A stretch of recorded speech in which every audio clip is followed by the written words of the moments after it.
नमस्कार आप सभी को। मेरा नाम है अशोक वीर यादव एडवोकेट और मैं आप सभी के लिए लीगल एडवाइजरी वीडियोस अपलोड करता हूं, जो कि आप सब लोग उसको लाइक करते हैं, पसंद करते हैं, शेयर करते हैं और सब्सक्राइब भी करते हैं। और अब तक अगर आपने इस चैनल को सब्सक्राइब नहीं किया तो सामने जो लाल रंग का बटन है प्रेस करिएगा और दूसरे लोगों तक भी इस जानकारी को पहुँचाइएगा।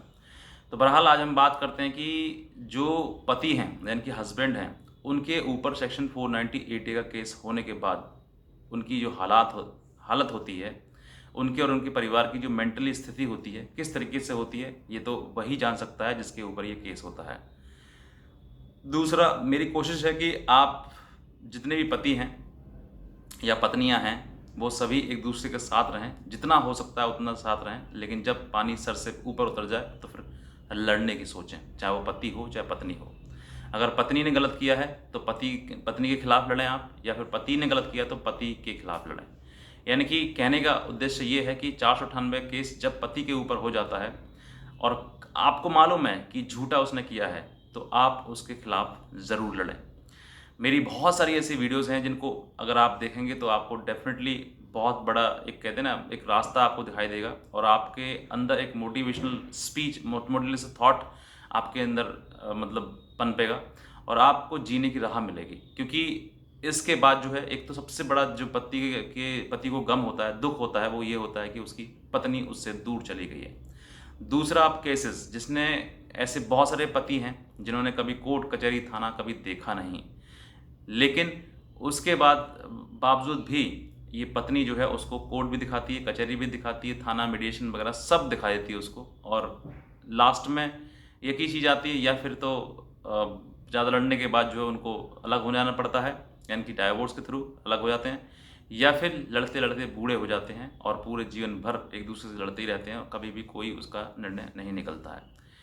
या फिर वो समझौता कर लेते हैं तो एक दूसरे के साथ हो जाते हैं साल 2 साल लड़ने के बाद। तो ये चीज़ें हैं जिनके आधार पर आप अपने आप को, अगर आप केस लड़ रहे हैं, चाहे पति हो चाहे पत्नी हो, तो आप इन चीज़ों को दिमाग में रखते हुए लड़ें। क्योंकि अगर आपको अलग ही होना है तो अलग हो जाइए ना, लड़ने की ज़रूरत क्या है आपको? लड़ के आपको क्या मिलेगा? कुछ भी नहीं मिला, ना पति को मिलने वाला ना पत्नी को मिलने वाला। तो ये चीज़ें आपको समझनी है। तीसरा, कि जब आप लड़ेंगे तो देखिए कौन कौन चीज़ें आपको ख़राब होती हैं। सबसे पहले आपका समय, और आपको मेंटली टॉर्चर, ऐसा नहीं पति को ही होगा, पत्नी को नहीं होगा, पत्नी को भी होता है, वो भी मेंटली टॉर्चर से गुजरती है। और पति और पैसा, आपका सबसे ज़्यादा ख़राब होगा, पैसा ख़राब होगा, समय पर बर्बाद होगा। जो आपका टाइम एक दूसरे के साथ स्टे करने का था, रहने का था, एक दूसरे को प्यार करने का था, वो समय सब आपका निकल जाएगा। तो ये मैं आपको बेसिक चीज़ें बता रहा हूँ। बहरहाल तो आप सब समझदार हैं, समझते हैं, क्योंकि आप अब शादी हुई है तो आप इतने तो समझदार होंगे ही। तो बहरहाल आज मैं बात करता हूँ कि अगर आपकी पत्नी जो है आपके ऊपर सेक्शन 490 का केस कर देती है, तो उसका जो बर्डन ऑफ प्रूफ है, यानी कि प्रूफ किसको करना है, साबित किसको करना है। तो आप इस चीज़ के लिए मैं आपको बताता हूँ कि आप इस बात से निश्चिंत रहिए, आपको कुछ साबित करना ही नहीं है। आपके ऊपर अगर उसने एलिगेशन ये लगाया है कि मुझे मारा है, पीटा है, दहेज मांगा है, मुझसे घर से बाहर निकाल दिया है, ऐसे अगर एलिगेशन अगर आपके ऊपर आते हैं या फिर कुछ और भी आते हैं, तो आप देखिए, सबसे पहली बात, सेक्शन 490 जो आईपीसी बना है वो महिलाओं को संरक्षण देने के लिए, यानी कि प्रोटेक्शन देने के लिए। लेकिन महिलाएं जो है उसका दुरुपयोग करती हैं, मिसयूज़ करती हैं, अपने पति के परिवार वालों को मतलब घसीट देती हैं, चाहे कोर्ट हो, थाना हो, कचहरी हो, सब जगह भागे भागे फिरते हैं, जमानत कराते फिरते हैं। तो आप अगर ये सोचते हैं कि अब मुझे सज़ा हो जाएगी, अब मुझे पता नहीं क्या होगा भविष्य में, तो अगर ऐसी चीज़ आप सोचते हैं ना, तो आप बिल्कुल भी ना सोचें। और ये आप देखिए कि ये जो जितने भी एलिगेशन आपकी वाइफ ने आपके ऊपर लगाए हैं, सबसे ज़्यादा बड़ी बात यही है कि बर्डन ऑफ प्रूफ जो है वो पत्नी के ऊपर है। यानी कि पत्नी खुद ये साबित करे कि उससे दहेज मांगा है, वो ये साबित करे कि उसको मारा पीटा है, वो ये साबित करे कि उसको घर से बाहर निकाला है, वो ये जो भी एलिगेशन जो आपकी मतलब उसने कंप्लेंट में लगाए हैं, वो सब के सब साबित पत्नी को करने होते हैं। पति को कुछ नहीं करना। पति को सिर्फ और सिर्फ, अगर आपने ज़मानत करा ली है, यानी कोर्ट तक ये मैटर आ गया है, तो सिर्फ और सिर्फ आपको डेट्स पर जाना है, तारीखों पर जाना है और जल्द से जल्द निर्णय कराने की कोशिश करनी है। मैं आपको अपने अनुभव, एक्सपीरियंस के अकॉर्डिंग अगर मैं आपको बताऊं, मैंने अब तक काफ़ी केसेस देख रखे हैं और बहुत सारे केसेस में निर्णय भी आ चुका है।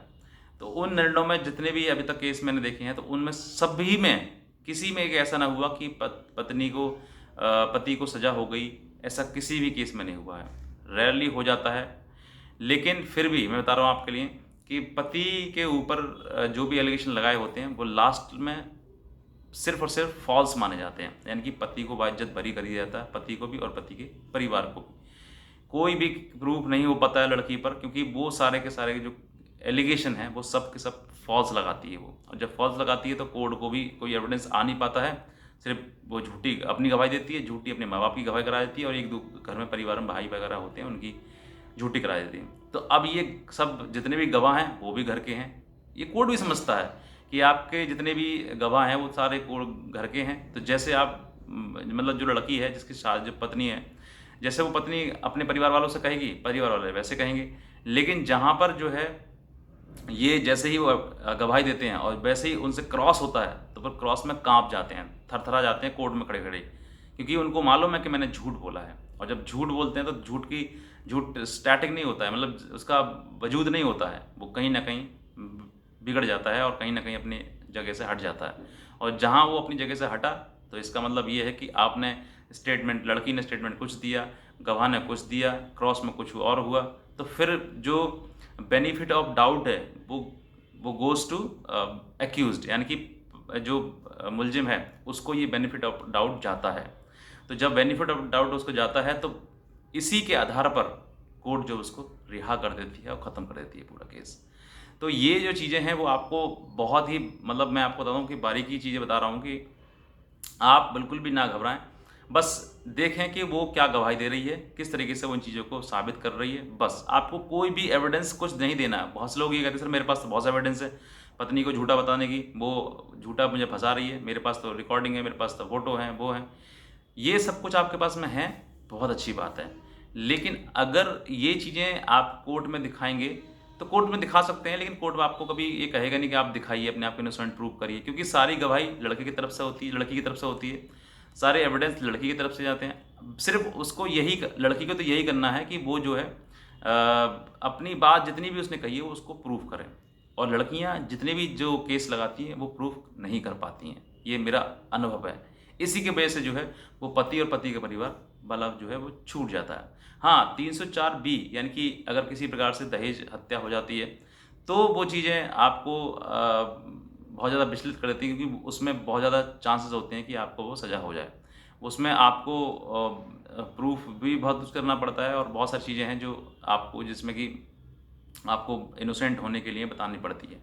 लेकिन साधारण जहाँ केस है सेक्शन 498A 323 5506 या 3/4 DP एक्ट में अगर केस आपका दर्ज हुआ है तो इसमें केस में पूरा केस लड़की के ऊपर है, वही उसको साबित करेगी, वही इन चीज़ों को बताएगी कि मेरे साथ में ऐसा हुआ, तो साबित करो। कि सिर्फ ओरल कहने से आपका जो केस है वो प्रूव नहीं हो जाता है, जो आपके द्वारा कही हुई चीज़ें वो सब प्रूव नहीं होती हैं, उसमें भी आपको हर चीज़ को एविडेंस देना होता है।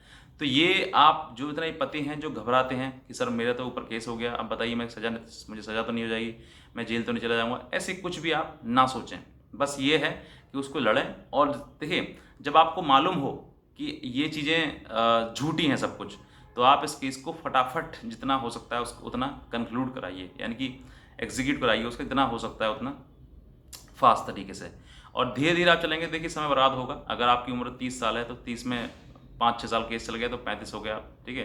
तो फिर उसके बाद शादी करना भी, फिर 40 तक पहुंच जाएंगे आप। तो ये चीज़ें आपको समझनी है कि हमें कितना जल्दी, कितना फास्ट तरीके से आप इस केस को ख़त्म कराना है, क्योंकि आप जल्दी कराएंगे तो जल्दी आपको में नतीजा मिलेगा, और अगर देर से कराएंगे तो देखिए समय आपको बहुत बर्बाद हो जाएगा और आप फिर किसी भी काम के नहीं रहेंगे। तो ये चीज़ें आपको समझनी है, और इन चीज़ों के आधार पर जो है वो आपको बहुत ही ज़्यादा राहत मिल पाएगी, और हो सकता है कि आप इन सब चीज़ों से बाहर निकल जाएं और आपको कोई दिक्कत पूरे जीवन लाइफ टाइम ना आए। तो बस मैं इतना कहना चाहूँगा। और अगर आप हमसे कोई इसी प्रकार के मतलब केसेस में किसी में भी हमसे हमारी एडवाइस लेना चाहते हैं, लीगल एडवाइस, तो आप हमसे लीगल एडवाइस ले सकते हैं, लेकिन वो चार्जेबल है। तो इसके बारे में और भी कोई जानकारी लेनी तो आप दे सकते हैं, हमारे दिए हुए नंबर पर हमारा संपर्क भी कर सकते हैं। तो बस मैं इतना कहना चाहूँगा। अगर आप इस चैनल पर नए हैं तो आप नीचे लाल रंग का बटन प्रेस करिएगा और इस वीडियो को दूसरे पतियों के साथ भी शेयर करिएगा, ताकि और भी लोग इस चीज़ से जागरूक हो सकें। तो बस मैं इतने कहना चाहूँगा। बाकी आज की वीडियो देखने के लिए आप सभी बहुत धन्यवाद।